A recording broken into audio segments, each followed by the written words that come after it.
Hello everyone, Super Smash 77 here, back in a video, and yes, I know it's been quite a while since I've made a video. It's just I've been kind of busy, it's just doing life.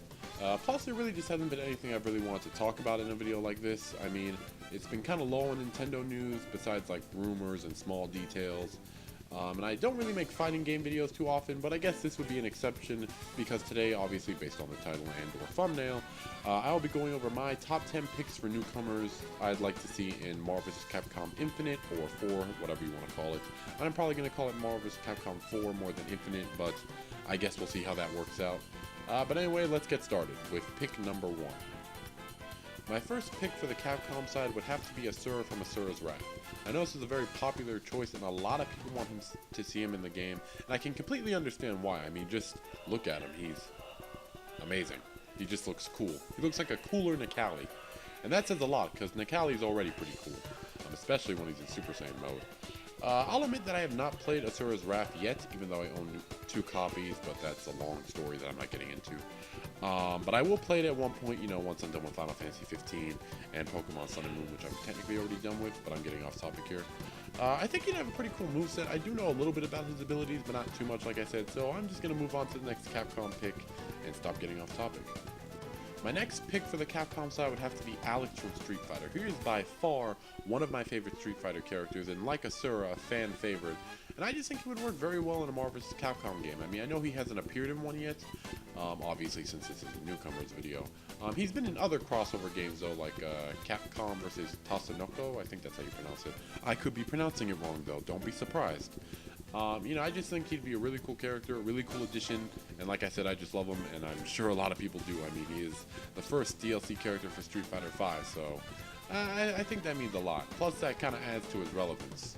Hopefully, though, we can get him with his jacket as a costume in the game. Obviously, that's coming to Street Fighter V 2 at one point.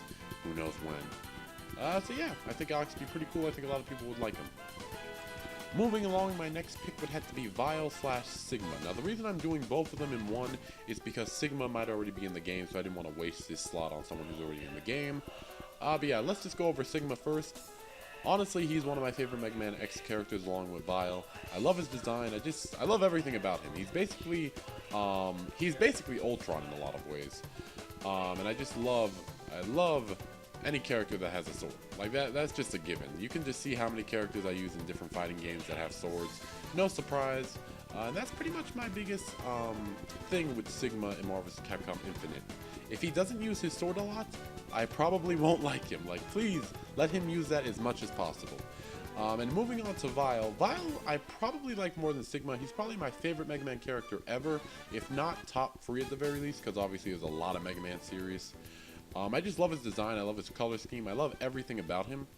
I know he's not super relevant at the moment, but I think a lot of people really would like him in the game, and I think he has a lot of moveset options they can go with. The only thing I would like to say about that is I really do hope that he's not in his armored suit most of the time, kind of like Tron Bon. I hope he's not in his armored suit. I don't mind them using it for a super or something, but just have him standing on his own.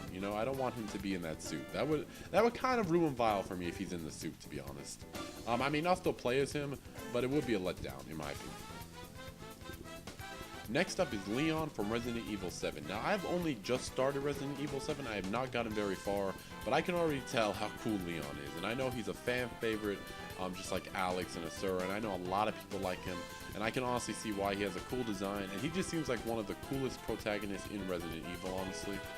And yeah, I don't really have much more to say on it, because like I said, I just started Resident Evil 4, so I don't know much about him just yet.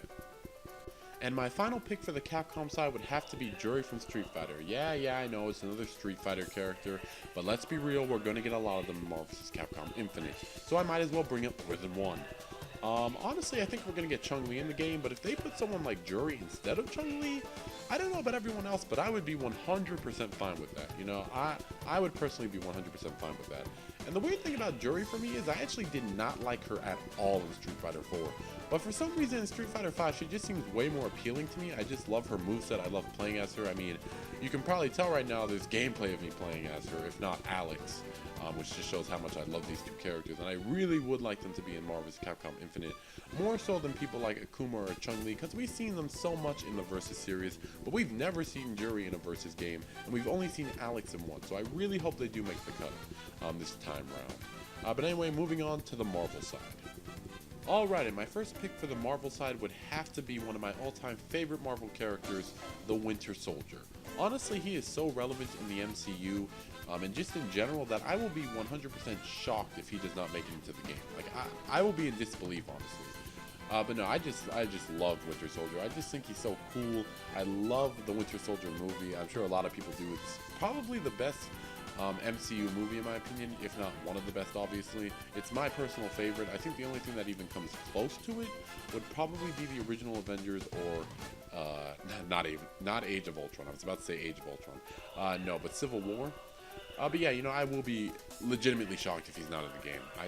He has so much moveset potential and just so many chances to look awesome. So I really do hope he makes it into the game. Moving right along, my next pick would have to be Carnage.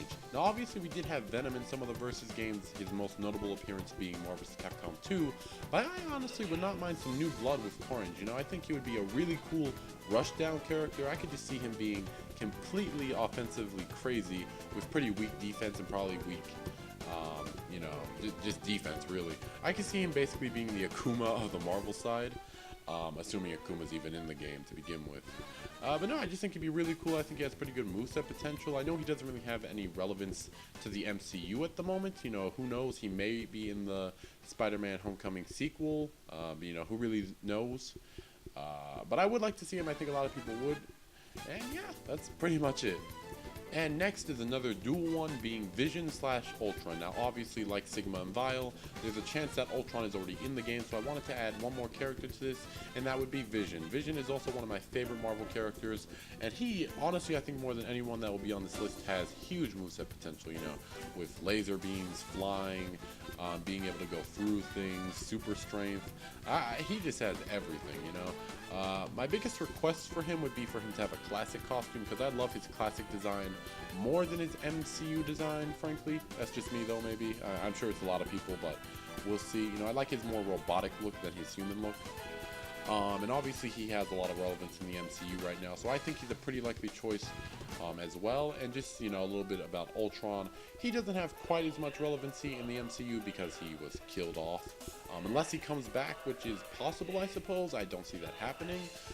You know, I didn't really like Ultron in the MCU personally, but Ultron in the comics and pretty much everything else, he is just so savage and cool. I just love him. You know, I think the thing that I really didn't like about Ultron in the MCU was mainly his design, but, you know, that's the only design of Ultron I hate. And actually, early in the movie, his design was really good and closer to the comics. So, you know, if they can just make him look as cool as he did in the comics / the TV shows, or even in Marvel vs. Capcom Infinite already, he might already be in the game and be looking cool, I'll be happy. Now, this next pick is probably one you haven't heard a lot of, and I know a lot of people probably don't want him, but he's personally a hero or anti-hero. I'm pretty sure he's just a hero, though, that I really like, and that is Yellow Jacket. Now, in case you don't know who Yellow Jacket is, he's basically the original Ant-Man turned kind of, I guess, edgy, essentially. I know that's kind of a weird way to explain it, but that's kind of what it is. I don't know, I always liked Yellow Jacket design-wise and powers-wise more than Ant-Man. I don't know, maybe that's just me. I know it's probably isn't a popular pick, but it's one I'm going to put on this list anyway. And my final pick of this video would have to be Groot. Personally, I simply like Groot just for design. I mean, I just think it's so cool how he's basically a giant walking tree. Obviously, he has quite a bit of relevancy in the MCU with Guardians of the Galaxy and Guardians of the Galaxy 2. Now, one idea I did have for his moveset is, what if they made it so he's like a tag team with Rocket Raccoon, where like Rocket Raccoon's on like his back or his shoulder, and he does some of his like super / special moves. Now, I know Rocket Raccoon was his own character in Ultimate Marvel vs. Capcom 3 / Marvel vs. Capcom 3. But honestly, I just didn't like how they portrayed Rocket Raccoon in that game, so I would not mind him being a crossover character this time around. But I guess we'll just have to wait and see how that pans out. And that's it. You know, I really do hope you enjoyed the video. I know it's been a while since I've made a video like this. You know, it's just I've been kind of busy, and I just haven't really had the motivation to make a video like this. But I finally got some. So if you did enjoy the video, I would appreciate if you left a like, or don't. You know, whatever works for you. And if you do like my content, it really would help me if you hit that subscribe button. I'm going to try and make more videos like this in the future, especially when the Switch presentation happens. But anyway, for now, I'm Super Smash 77. I'll see you in the next one. Over and out.